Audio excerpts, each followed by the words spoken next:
Magandang buhay mga bata! Tara, samahan ninyo akong matuto kasama si Teacher Aika, your online teacher. Please don't forget to subscribe, like, share, and hit the notification bell for more videos. Thank you! Matatag Curriculum, Math Grade 1, Quarter 3, Week 1, Day 3. Our topic for today is about data and probability. This is Teacher Aika, your online teacher. Let's start! Learning objectives. At the end of the lesson, the learners should be able to present data in a horizontal pictograph without scale. Assessment number 1. The table below shows the number of siblings of learners in grade 1 rows. Complete the third column.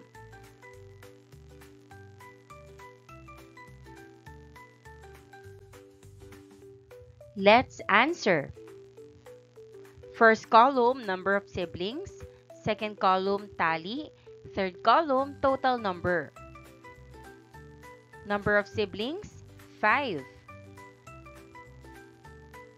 One sibling, 10. Two siblings, 8. More than 2 siblings, 7. Purpose: to present data in a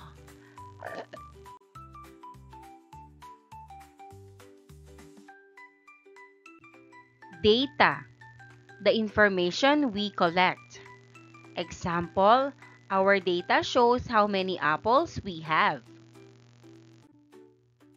Pictograph, a picture chart that shows data using symbols or drawings. Example, each apple in the pictograph stands for 1 apple. Horizontal, a line that goes side to side, from left to right. Example, the table line goes horizontally. Parts of a pictograph. Title tells what the pictograph is about. Symbols or pictures show the data, like apple for apples. Labels or names tell what each picture stands for. Key or legend explains what one picture means.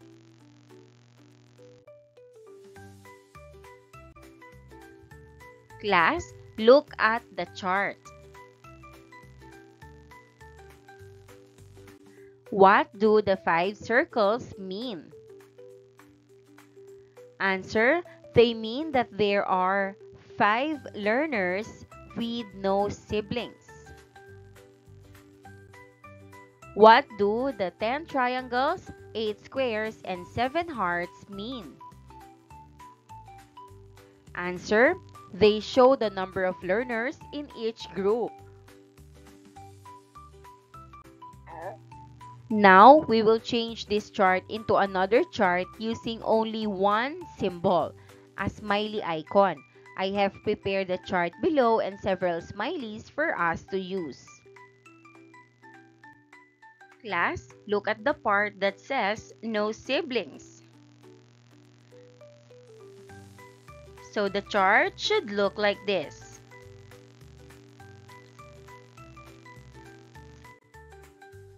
We said that the 5 circles represent the number of learners with no siblings.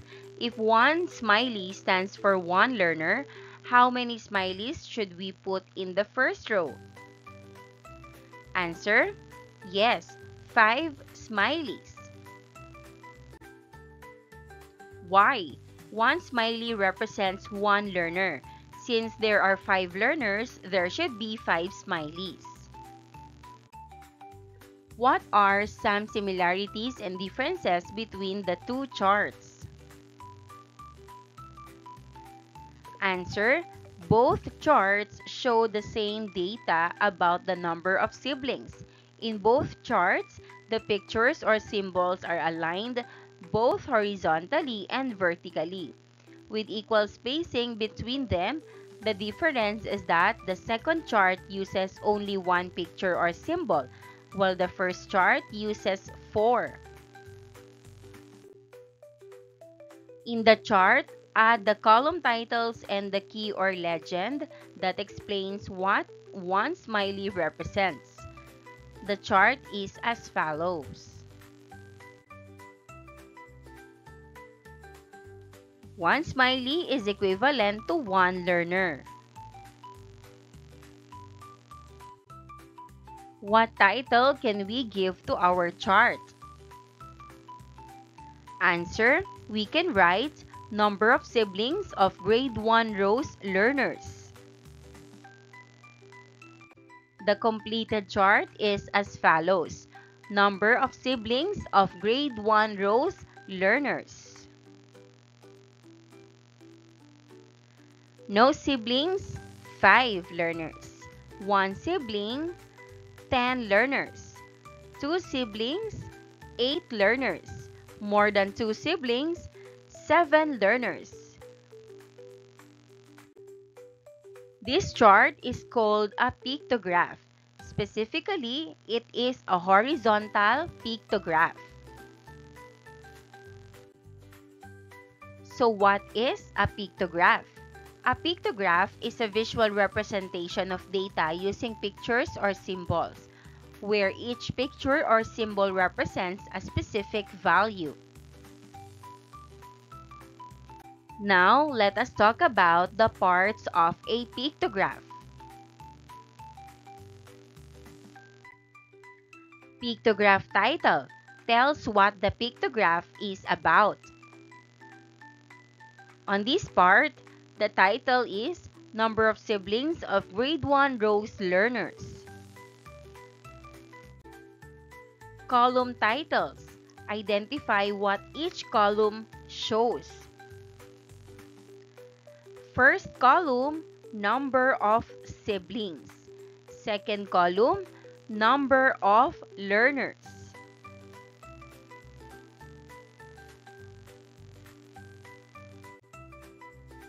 Category labels. Tell the type of data collected.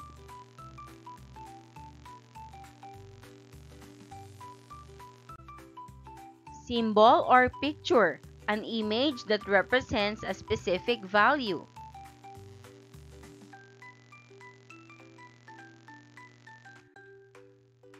Key or legend, tells the value of each symbol or picture.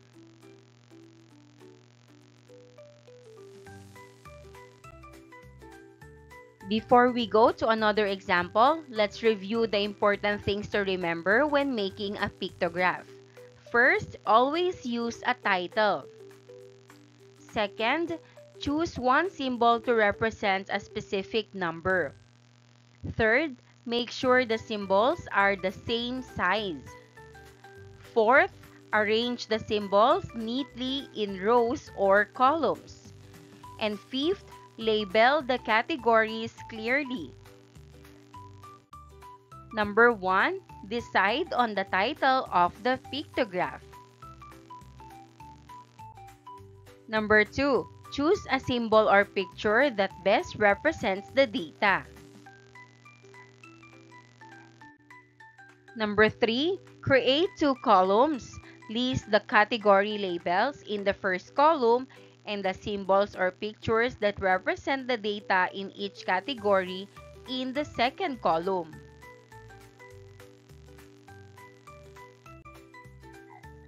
Fourth, ensure that the symbols or pictures are aligned, both horizontally and vertically. With equal spacing between them, they should also be the same size. Fifth, provide a key or legend at the bottom of the pictograph to explain the value of each symbol.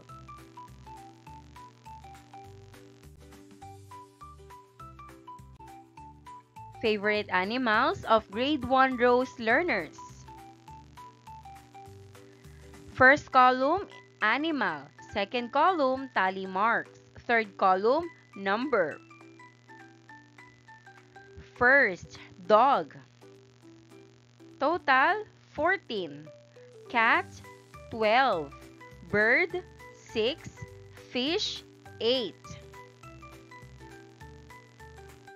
So here's the favorite animals of Grade 1 Rose learners. Dog, 14. Cat, 12. Bird, 6. Fish, 8.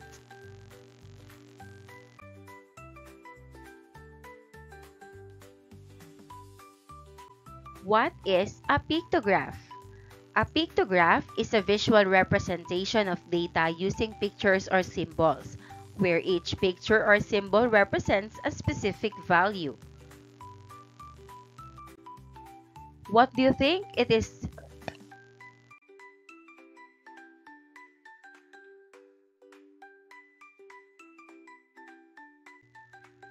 This chart is called a pictograph. Specifically, it is a horizontal pictograph.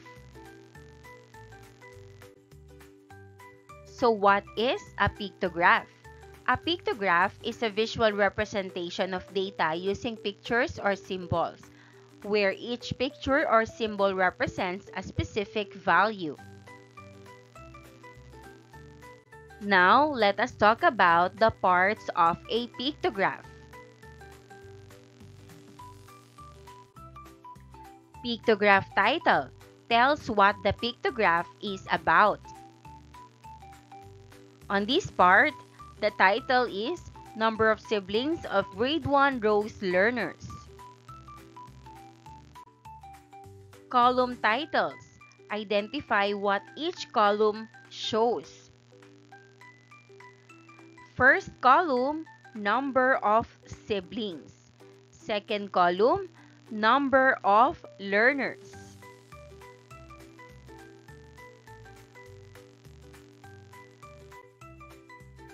Category labels. Tell the type of data collected.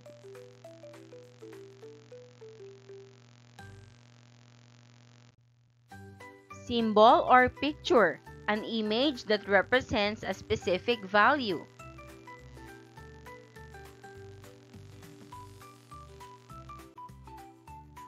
Key or legend tells the value of each symbol or picture.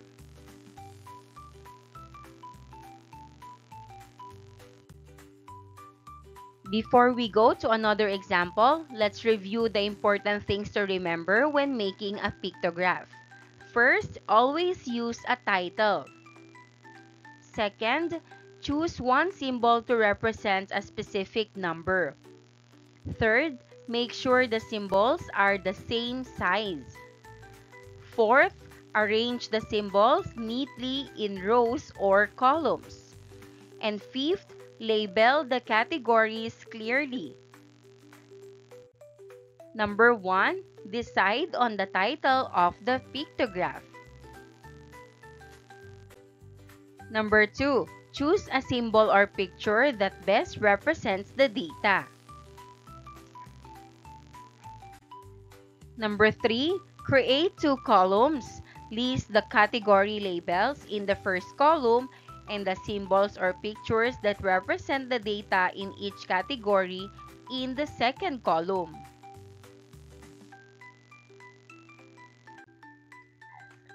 Fourth, ensure that the symbols or pictures are aligned, both horizontally and vertically. With equal spacing between them, they should also be the same size. Fifth, provide a key or legend at the bottom of the pictograph to explain the value of each symbol.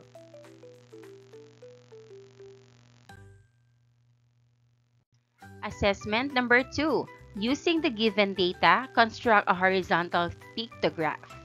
Favorite colors of Grade 1 Rose learners.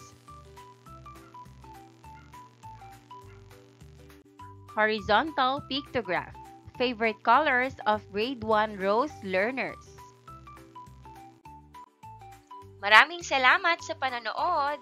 Huwag kalimutang i-like at mag-subscribe para sa higit pang educational content. I-click ang bell icon para ma-update ka sa ating mga bagong video. Salamat!